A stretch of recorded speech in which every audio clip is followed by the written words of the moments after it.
J'ai raccourci légèrement le titre, mais c'est plus pour que ça tienne. En fait, ce que j'avais proposé, c'était peut-être un peu ambitieux, c'est de faire une synthèse de 10 ans de travaux sur la conversion au bio autour de l'UMR Apsys.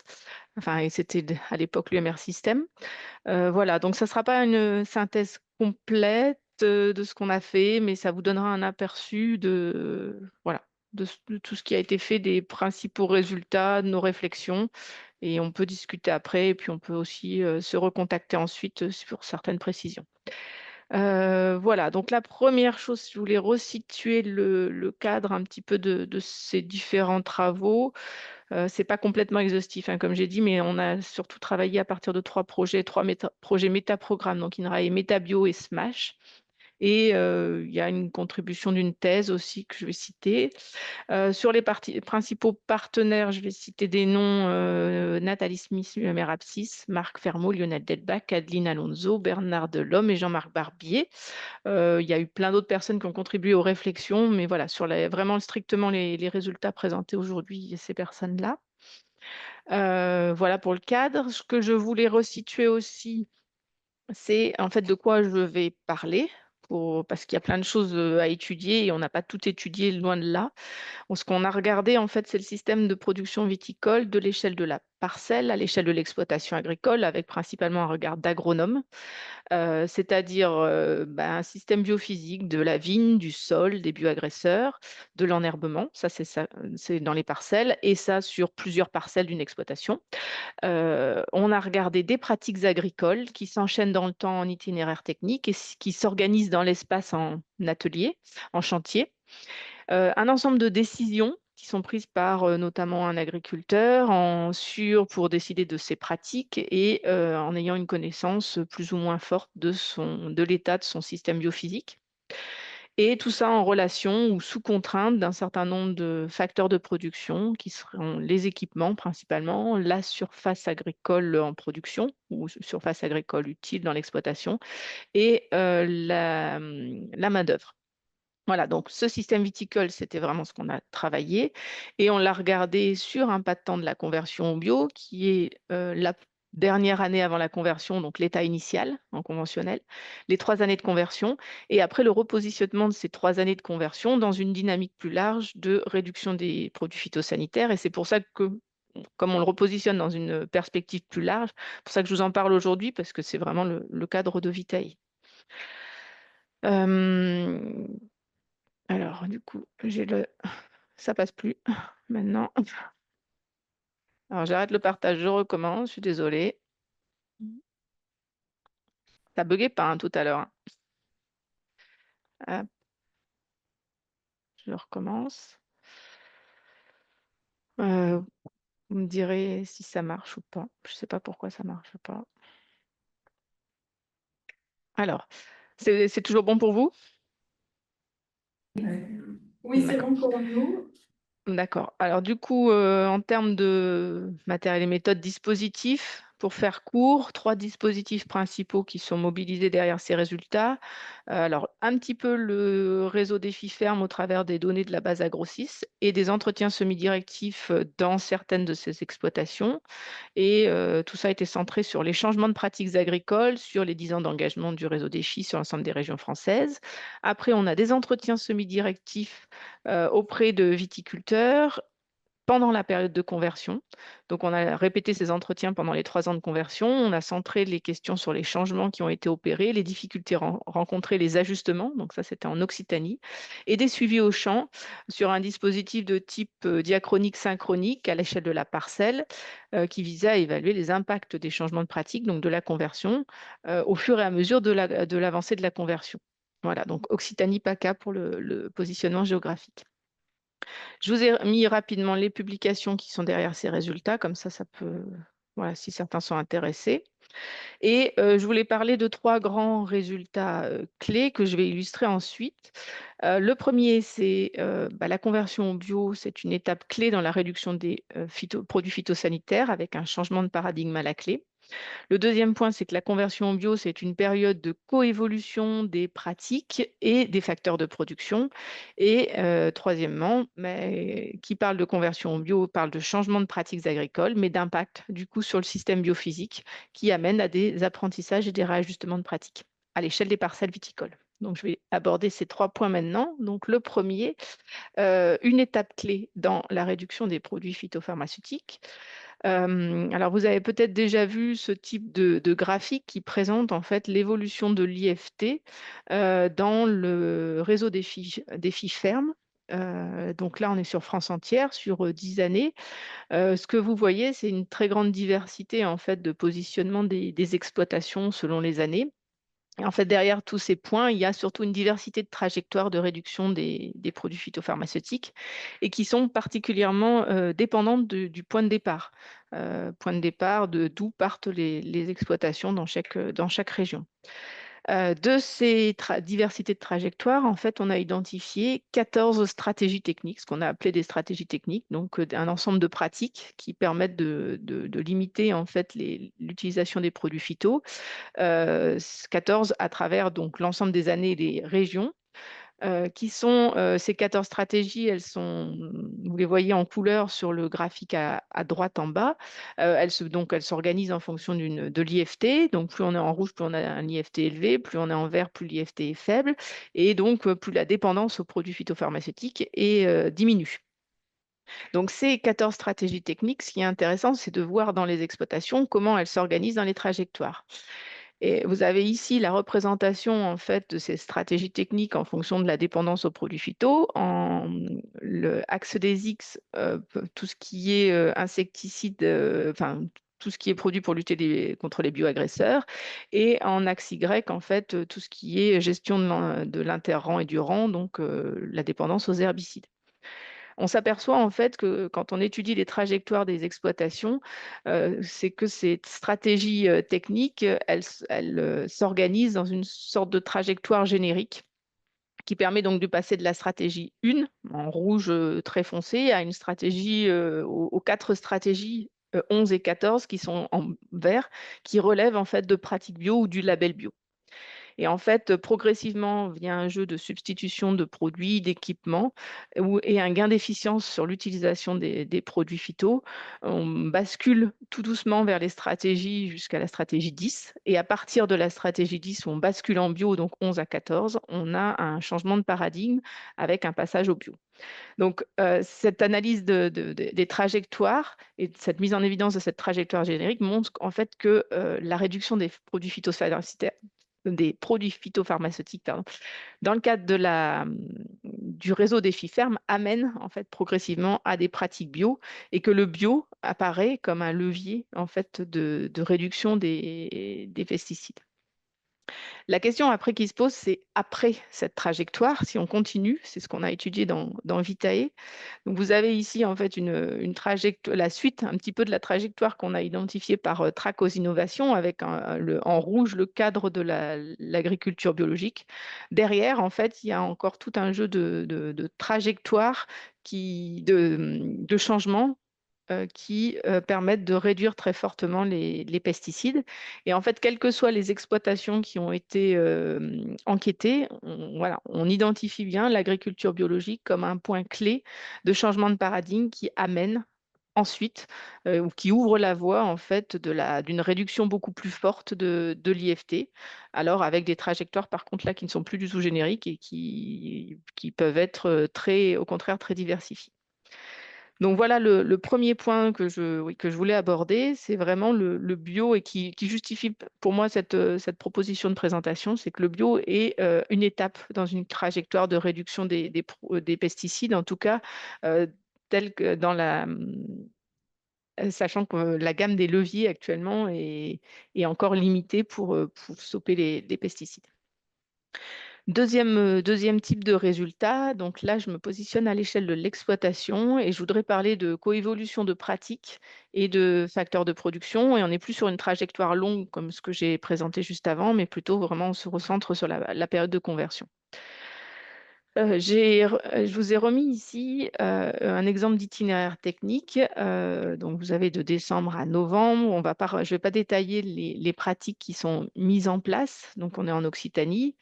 Euh, En fait, le schéma, la figure représente ce que fait un viticulteur qu'on a enquêté, ce qu'il fait ce qu'il a mis en place au bout d'un an de conversion. Donc, il y a eu un certain nombre de changements. Les pratiques sont barrées dans la figure. Et puis, on l'a interrogé, donc, au-delà de ce qu'il avait mis en place, sur ce qui a marché et ce qui lui apparaît compliqué. Et donc, il a mis en évidence deux grands points. D'une part, des pics de travail qui étaient très fortement accentués au printemps, donc avril, mai, juin, notamment en lien à la bascule de désherbage mécanique du rang et peut-être et de l'interrang chez lui. Et il avait mis en évidence qu'il avait l'impression que les sols se tassaient du coup avec tous ces passages d'engins. Ce qui l'a amené, pour la deuxième année de conversion, à réorganiser un certain nombre de pratiques et à les faire évoluer. Cet exemple-là, je vous l'ai proposé pour parler en fait de la temporalité de la conversion et des effets d'apprentissage pendant cette conversion. On a tendance des fois à résumer la conversion en un changement de pratique. On passe d'une pratique A à une pratique B, ou un changement de deux pratiques au pluriel. Mais en fait, il y a tout un temps pendant ces 3 années de conversion où il va y avoir des changements de pratique avec des effets d'ajustement ou d'apprentissage. Et quand on analyse, en fait, quand on a analysé ces temporalités de changement, on s'est aperçu qu'il y avait quatre grands types de trajectoires de conversion. Donc là, c'était en Occitanie, assez générique, qui quatre grands types de trajectoires de conversion. Donc, la première, c'est ce que j'ai appelé le T1. C'est en fait une officialisation du bio. C'est des exploitations qui étaient déjà en bio et en fait qui ont officialisé le bio, déjà en bio en termes de pratiques culturelles. C'est ce que j'ai représenté dans le petit schéma à droite comme la petite boucle. On est déjà dans le bio et on reste dans le bio, le T1. Après, on a l'opposé complètement qui est le T4, qui est la rupture, où là, on a des exploitations qui étaient très loin du bio en termes de pratique, principalement si je reprends fais le lien avec les stratégies techniques de tout à l'heure, donc les stratégies techniques qui étaient très en rouge, très dépendantes des pesticides, et qui vont faire le grand saut, en fait, pendant les 3 ans de la conversion, en changeant énormément de pratiques d'un coup, que ce soit sur la gestion de la plante, des bioagresseurs et du sol. Et après, il y a des situations un peu plus intermédiaires, les T2 et type T3, qui avaient préparé la conversion, qui avaient déjà des pratiques bio. Et dans certains cas, selon le T2 ou le T3, en fait, ce n'étaient pas les mêmes pratiques bio qui étaient déjà en place et qui amènent du coup plus ou moins de changements. Et là, en fait, si je repositionne sur mon graphique de tout à l'heure, on est sur des stratégies qui étaient dans les orangés, jaunes, et qui basculent vers le vert, vers le bio. Mais voilà. Et donc, le niveau d'ajustement entre ces trois stratégies, ces quatre types, n'est pas du tout le même, en fait, pendant les 3 années de conversion, avec beaucoup d'ajustements chaque année sur le type 4. Et notamment, c'est des gens qui démarrent par substituer des pratiques ou des équipements et qui s'aperçoivent que ça ne marche pas du tout au bout de la première année et qui vont basculer dans une reconception au bout de la deuxième année, alors que les types 2 et les types 3 vont d'emblée démarrer sur une reconception et vont être plutôt dans l'ajustement de leur pratique sur la deuxième et troisième année de conversion. Donc voilà pour les 4 types de changements de trajectoire de conversion d'un point de vue des pratiques. Si on fait le lien avec les changements de facteurs de production, on s'aperçoit sur le graphique de gauche la surface viticole plantée, graphique de droite la main-d'œuvre salariée. Quand on regarde, déjà le premier constat, que ce soit pour les deux variables et tous les types, c'est qu'il y a du changement en termes de facteurs de production pendant la phase de conversion et que le changement, il est plus fort en début de conversion, donc quand on passe du conventionnel à la première année de conversion ou de la première année à la deuxième année de conversion. Et notamment on observe des réductions de surface en production dans les types 3 et dans les types 4, principalement, en début de conversion. On observe aussi dans les types 3 et les types 4, assez rapidement, un ajustement de la main-d'œuvre avec plus de main-d'œuvre salariée. Le type 1, qui était un type ou une trajectoire où il y avait très peu de changements, qui était plus l'officialisation en termes de pratique. Donc très peu de changements en termes de pratique, mais on observe quand même des changements sur les facteurs de production. à mettre en lien avec les aides et les changements liés à la commercialisation qui se mettent en place en bio, et notamment des ajustements en fait sur la surface en production pendant cette phase. Donc, ce n'est pas parce qu'il n'y a pas de changement de pratique qu'il n'y a pas eu de changement par contre sur les facteurs de production. Si j'ai parlé de réduction de surface, on s'est aperçu que c'était donc principalement des réductions de surface en début de conversion, et c'était principalement des parcelles qui étaient qualifiées comme difficiles à travailler, en termes de travail du sol notamment, ou des cépages que les viticulteurs considéraient comme non adaptés. Donc une évolution de l'encépagement pendant cette période de conversion, avec des replantations avec des cépages qui sont dits plus adaptés par les viticulteurs. Et quand c'est plus adapté, principalement, c'est qui demande moins de travail en termes d'essimage, débourgeonnage, maintenant qu'il n'y a plus que de l'essimage, débourgeonnage mécanique ou manuel. Donc voilà pour le lien aux facteurs de production. Si je vais un peu plus loin, on peut se poser la question de la complexité après du système et de la gestion. Juste pour revenir sur le terme complexité, qu'est-ce que j'entends par là? Donc, pour moi, la complexité d'un système, elle est liée au nombre de composants dans le système, par exemple le nombre d'interventions techniques, et elle est liée aux interactions entre les composants. Plus on a d'interactions et plus on a de composants, plus le système est en complexe. Dans les interactions, j'entends par exemple le nombre d'itinéraires techniques, qui est donc la combinaison et donc la mise en interaction de pratiques culturales, ou les indicateurs de pilotage qui relèvent en fait d'une observation du système biophysique, donc une interaction entre le biophysique et le décisionnel. Donc voilà ce que j'entends par complexité. On s'aperçoit, donc là je reviens sur un pas de temps plus long, on, on s'est aperçu que quand on réduit les pesticides sur un pas de temps d'au moins 10 ans, en fait, on gère la complexification. Les agriculteurs gèrent la complexification. En fait, la réduction des pesticides va entraîner une complexification technique donc dans le nombre de pratiques, dans le nombre d'interventions techniques, et qui est compensée par une simplification structurelle biophysique. La surface du vignoble, donc au niveau biophysique, va diminuer, et le nombre d'itinéraires techniques, le nombre d'indicateurs de gestion, le nombre d'interventions techniques, donc de pratiques, va augmenter. Et donc, il y a du coup un effet de compensation entre les deux pour permettre justement de maintenir pour permettre la transition et la réduction des pesticides. On s'aperçoit que le nombre de parcelles, par contre, n'évolue pas, ou le temps de travail par parcelle n'évolue pas. Et ça, c'est intéressant parce que justement, l'idée, c'est pour rendre la conversion ou la réduction des pesticides possible, le temps de travail dans les parcelles doit être maintenu.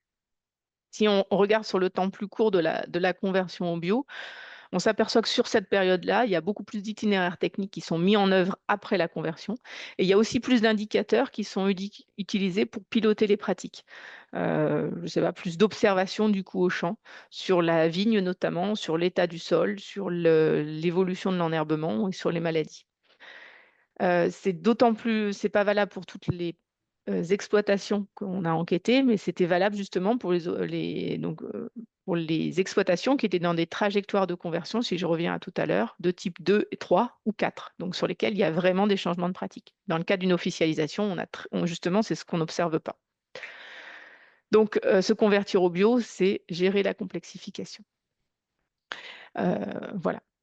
Donc, j'en ai fini pour cette deuxième partie de résultats, et maintenant, je voulais aborder une troisième partie de résultats en rentrant cette fois-ci à l'échelle des parcelles viticoles sur l'interaction entre le biophysique et le technique. Donc là, on est dans un cadre où on regarde, on suit l'impact des changements de pratique sur le système biophysique. Alors, je vous ai mis ce schéma-là, l'idée n'étant pas de le commenter dans les détails, mais pour vous montrer tous les compartiments qu'on avait suivis, donc avec une vision très systémique. Et ce qui ressort de cette analyse système, c'est que de nombreux processus en fait sont impactés par le changement de pratique. Plus précisément, si on rentre par les rendements, la première question, comment évoluent les rendements pendant la conversion au bio? Dans la zone travaillée, étudiée, on a observé une baisse temporaire, j'insiste sur le temporaire, des rendements pendant la conversion au bio. Vous avez ici deux graphiques, le rendement déclaré par les viticulteurs et le niveau d'atteinte des rendements, à savoir le rendement déclaré divisé par le rendement objectif. Dans les deux cas, on observe en fait une baisse des rendements en première année et deuxième année de conversion, qui est rattrapée en troisième année de conversion. Alors, j'ai oublié de dire ce que j'entends par CV, C1, C2, C3, c'est peut-être évident, mais c'est conventionnel, première année de conversion, deuxième année de conversion et troisième année de conversion. J'ai plusieurs graphiques de ce type, donc voilà. Donc, les rendements baissent temporairement pendant la conversion. Donc, pourquoi baissent-ils? C'est un peu la question.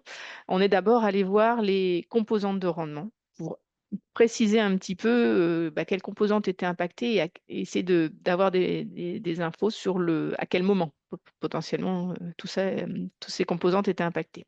Donc, les composantes de rendement, vous avez à gauche le nombre d'inflorescences, donc qui donne une idée du nombre de grappes. On s'aperçoit que le nombre d'inflorescences et donc de grappes baisse significativement en deuxième année de conversion, ce qui laisse penser d'un impact de la première année de conversion, notamment en période de floraison-nouaison. Au milieu, vous avez le nombre de baies par grappe cette fois-ci. Là, on observe une baisse significative du nombre de baies par grappe en première année de conversion et en deuxième année de conversion, ce qui laisse supposer un impact de la première année et de la deuxième année de conversion au moment de la floraison et de la nouaison. Et enfin, on a à droite la masse des baies, la masse d'une baie. Donc, on s'aperçoit là aussi qu'en première année de conversion et en deuxième année de conversion, on a une baisse de la masse d'une baie, avec donc un impact des changements de pratique de première année, deuxième année de conversion. Donc, cette fois-ci, plutôt en nouaison, véraison. Donc, on retrouve en fait dans les composantes du rendement cette période temporaire d'évolution qu'on avait dans le rendement. Donc, les trois composantes de rendement principales sont impactées, notamment en première année ou en deuxième année de conversion. Si on va un peu plus loin pour essayer d'expliciter ces dynamiques des composantes de rendement, d'abord, on a regardé les statuts hydriques et azotés de la vigne. Donc là, du coup, on s'est focalisé sur les périodes floraison-nouaison. Donc là, vous avez les graphiques à nouaison.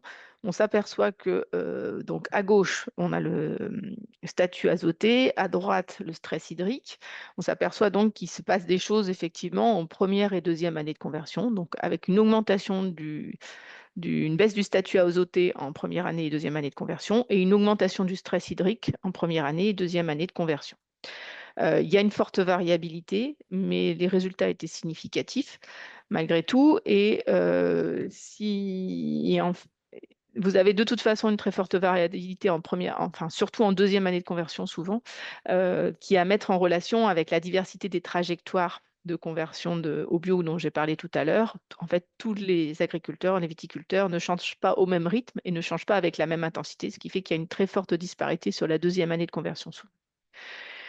Donc, si je reviens au stress hydrique et au stress azoté, on observe bien des dynamiques en fait de ces deux variables qui peuvent expliquer à noison notamment des évolutions des composantes de rendement, notamment des nombres d'inflorescences et du nombre de baies par grappe.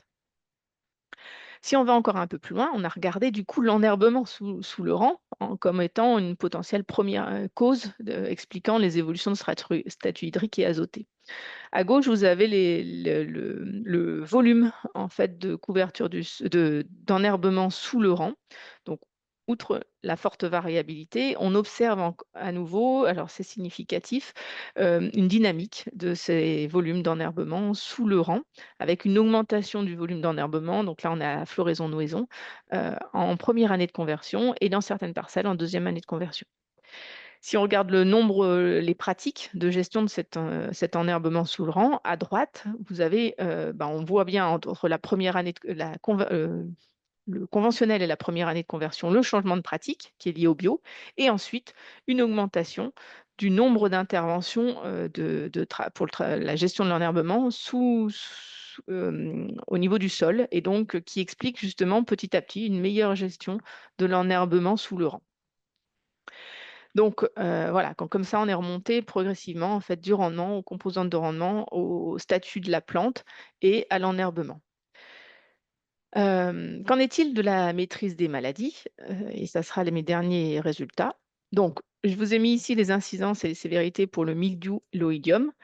Je ne sais pas s'il faut commenter dans le détail tous ces graphiques, mais en fait, ils vont dans le même sens, c'est-à-dire qu'en première année de conversion et en deuxième année de conversion, en fait, on a aussi, on identifie bien une période temporaire de changement avec plutôt des augmentations d'incidence et de sévérité et un retour à la normale ou une baisse au moins en troisième année de conversion. Donc, on observe bien cette phase transitoire pendant laquelle le mildiou et l'oïdium peuvent impacter les rendements en causant des pertes directes, puisqu'on est quand même sur des niveaux d'incidence et de sévérité qui peuvent être assez importantes sur certaines parcelles. Donc, le milieu et l'oïdium vont expliquer certaines pertes de rendement au moment de la conversion. Si je reviens sur les pratiques, je vous ai mis juste un exemple ici sur l'oïdium. Vous voyez qu'il y a une augmentation de l'incidence en première et deuxième année de conversion, donc enfin, surtout en première année de conversion, puis progressivement, en fait, on va avoir une baisse de l'incidence jusqu'en troisième année de conversion. Euh, Quand on regarde le graphique de droite, vous avez le nombre de traitements qui, lui, augmente aussi progressivement quand on va de C1 à C3, mettant en évidence justement ces évolutions, ces ajustements des pratiques qui sont réalisés en lien avec les incidences observées dans les parcelles jusqu'à une stabilisation et donc des effets d'apprentissage qui se mettent en place progressivement pendant les 3 années de conversion. Voilà, donc j'arrive à la fin. Pour conclure, on pourrait conclure beaucoup, beaucoup de choses. Je pense que j'ai oublié des idées, mais j'ai essayé d'en mettre les principales. La première chose que je voulais dire, c'est que la conversion au bio, donc en viticulture, va donc impliquer des changements de pratique qui vont être plus ou moins intenses et importants selon les exploitations agricoles. Donc il y a quand même une diversité dans les changements de pratique qui sont mis en place, que ce n'est pas seulement un changement de pratique. On n'est pas seulement dans le gain d'efficience ou la substitution, mais on ne va être dans la reconception dans pas mal d'exploitations, notamment parce que les mécanismes d'action derrière les pratiques sont différents. Je pense notamment au passage des herbages chimiques, des herbages mécaniques. On est sur un volume de travail, une efficacité, des équipements qui sont complètement différents. Et donc des efficacités aussi qui sont très différentes, qui demandent de passer des fois plusieurs fois. Donc là, c'est typiquement sur les produits phyto. Donc, on observe une réorganisation de l'itinéraire technique annuel avec des pics de travail importants, beaucoup plus importants qu'ils ne sont en conventionnel, en tout cas hors pratique bio, et une complexification de la gestion technique qui est importante et qui implique des ajustements dans les facteurs de production, donc surface, travail, justement pour permettre un maintien sur le long terme enfin, un équilibrage sur le long terme, je dirais, entre complexité technique et complexité structurelle. L'autre deuxième grand point, donc quand on voit tous ces résultats et cette nécessité de enfin, cette transition que l'on observe, cette phase transitoire, on se dit que finalement, 3 années de conversion, elles sont réellement nécessaires euh, pour réaliser les changements de pratique et les changements de facteurs de production, que le système aussi biophysique, par son inertie, la façon dont les rendements s'élaborent en vigne, que tout ça se mette à l'équilibre ou au moins à un équilibre qui soit satisfaisant d'un point de vue économique pour le viticulteur. Et que pendant ces 3 années, on a finalement énormément de tâtonnements, d'essais d'erreurs et d'apprentissage. Tout ça va impacter les performances de la vigne, forcément. Cet impact, il est temporaire dans toutes les observations qu'on a pu faire, et que du coup, elle nécessite vraiment une vision systémique pluriannuelle et de l'ensemble de l'exploitation en intégrant la diversité aussi des parcelles, parce qu'il n'y a pas une parcelle qui se comporte du coup de la même façon. Pour aller plus loin, du coup, et me remettre en perspective avec la Vitae aussi.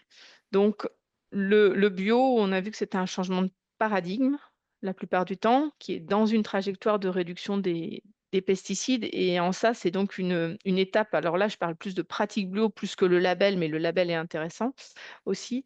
C'est vraiment une étape importante du coup pour permettre d'aller plus loin dans une réduction des pesticides. Donc, je disais tout à l'heure, il y a une nécessité qui saute aux yeux d'approche systémique, notamment quand les changements sont aussi importants que ça.